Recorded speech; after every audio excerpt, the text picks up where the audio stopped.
And we are getting live visuals from Florida, where protests are taking place on gun control. Remember, the debate has been raging on in the US as far as gun control in the country is concerned. Florida has been witnessing fierce protests in the recent past.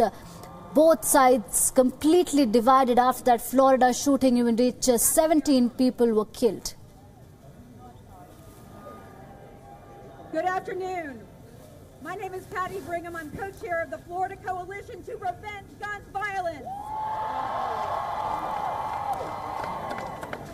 We are here today to tell our lawmakers that it is time, it is past time to ban assault weapons in the state of Florida.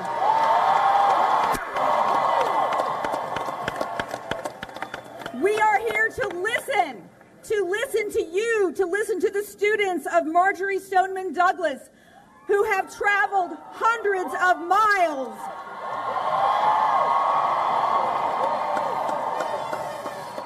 Who have traveled hundreds of miles to tell their stories after losing their friends to a shooter with an AR-15 assault weapon. We are demanding that these weapons be banned.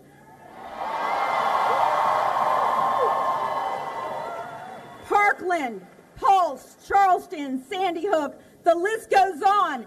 Enough!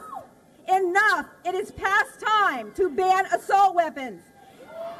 Yes! Yet, in the words of Martin Luther King, the time is always right to do the right thing. Yes!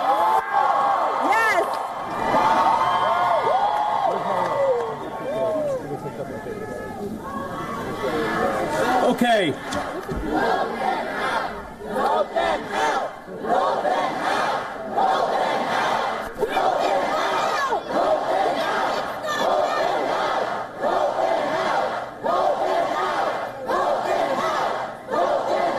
Thank you. Okay. All right. As we said, today is about the students. Today is about your generation. And so we want to begin by calling up Florence Jared, a student from Marjory Stoneman Douglas High School.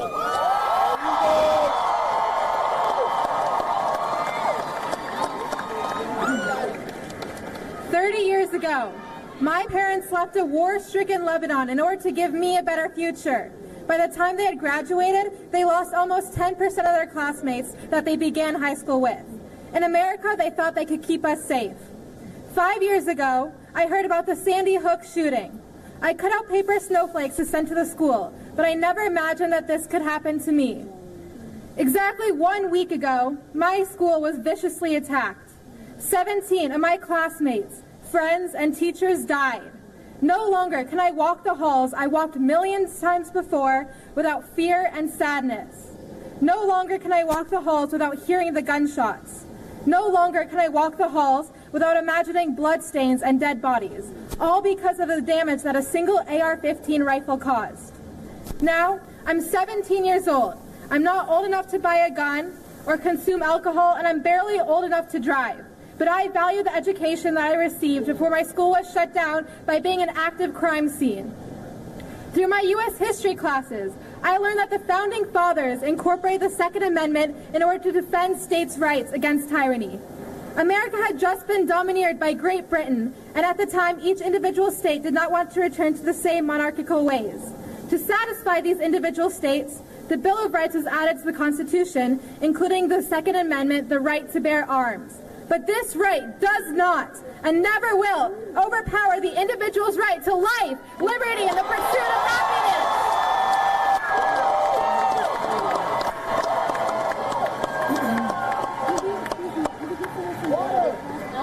I know, I saw it. Through my physics class, I learned that the lethality of a gun is determined by the energy imparted by a bullet, which is half the mass times the velocity squared. In a 9mm handgun, an effective self-defense gun, this kinetic energy is 400 foot-pounds, while in an AR-15, it's 1,300 foot-pounds, 3.5 times higher. Through my anatomy class, I learned that this is enough energy to pulverize organs upon impact. The only purpose of an assault weapon like this is to kill, and to kill as many people as possible. The AR-15 is not a self-defense weapon. It is rightly so called an assault weapon. Assault. Think about this word. I'm not trying to take away your Second Amendment rights, nor am I trying to eliminate all guns, but we cannot protect our guns before we protect our children.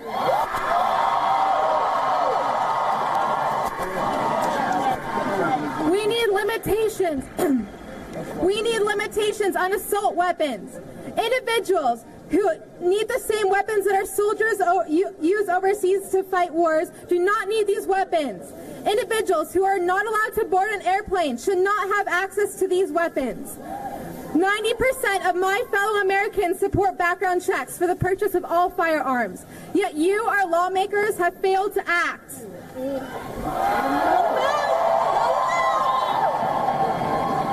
The NRA claims that limiting assault weapons won't work.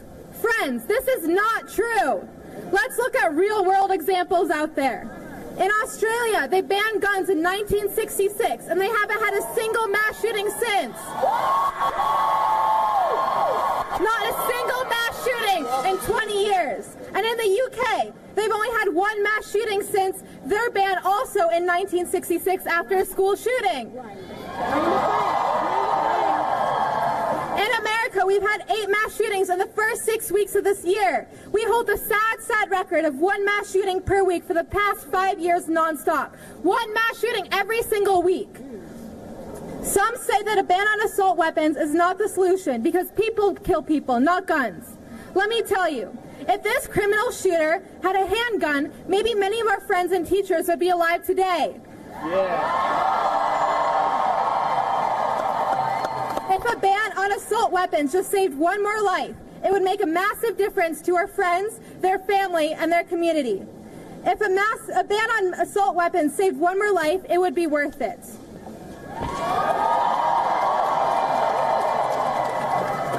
We also hear that mental health is a real issue. Maybe this is true, but before we also know how to cure mental health, isn't it common sense to ensure that people suffering from mental health don't have access to these legal weapons? If stricter background checks means that one more person would be saved, this would make a huge difference within our community. If we had stricter gun controls, we would not have lost 17 lives of our classmates, teachers, and staff members. We would not have destroyed the innocence of 3,000 high school students and damaged a whole community in Parkland and Coral Springs. If we had stricter gun control measures in Florida, 17 families would be having dinner tonight together instead of mourning for the loss of their loved ones. Today, instead of returning to our studies, instead of preparing for exams, and instead of grieving for our dead classmates and teachers, we are out here advocating for change. We are out here advocating for change because of this Capitol's failure to do our primary job by keeping us safe. Some of you said that's too soon to talk about gun control. No, it is not too soon. No, this is not the wrong time. There's no better time than now to talk about gun control.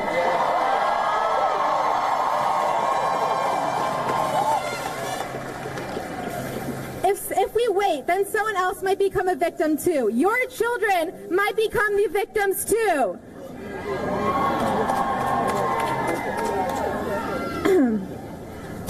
To Congress, you are directly responsible for every community that is lost due to gun violence, and you have the power to change this. And if you don't, then we will change you.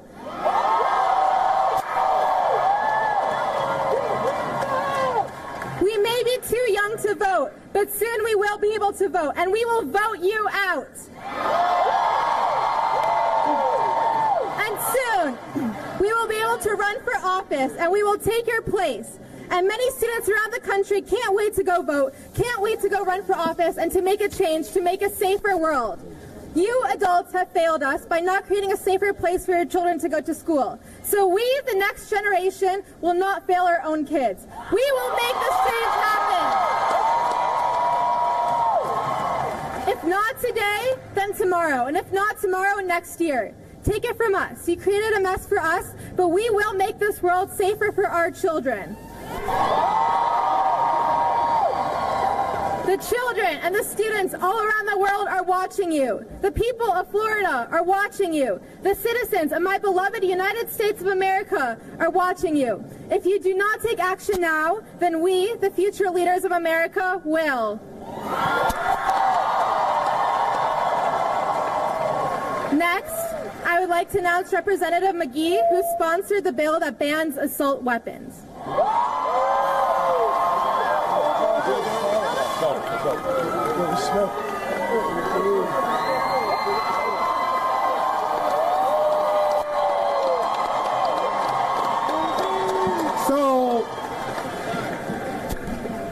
So let's make sure we are clear, we're on the same page. This is a movement.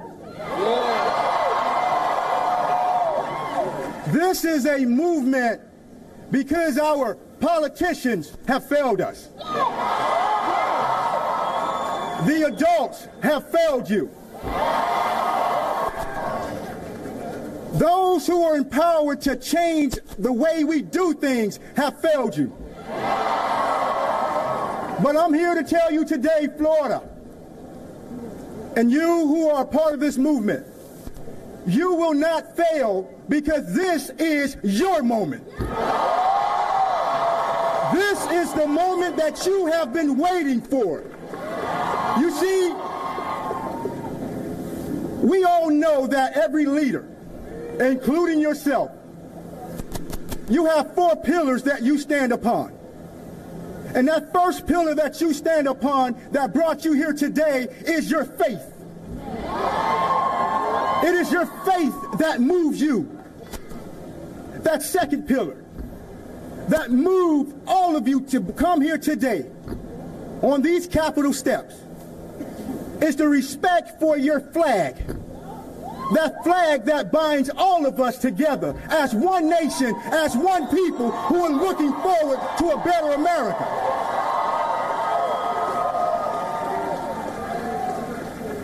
The third pillar that you constantly reminds us of is the importance of family.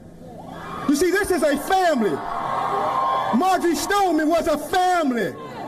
This is a family affair. This is a family affair. But it is that last pillar. It is that last pillar that led me to push forward that motion on the House floor yesterday. It is this last pillar that I know that really brings all of us together and put all of this into true context. And that last pillar is our future. This is what our future looks like.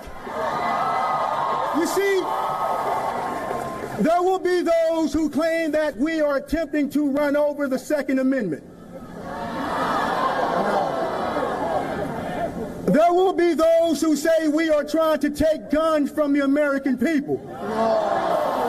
But we are here to tell the same people that there's also the 8th Amendment, which says it is cruel and unusual punishment to allow our people, our kids, our teachers to be gunned down in schools, on the streets.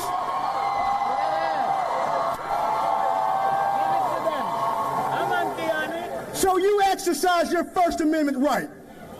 Don't you let them stop you at this moment. This is the moment we've been waiting for. You are the cavalry we've been waiting for. So to you, let's do it. Do your sit-ins. Do your non-violent demonstrations. Do your protests.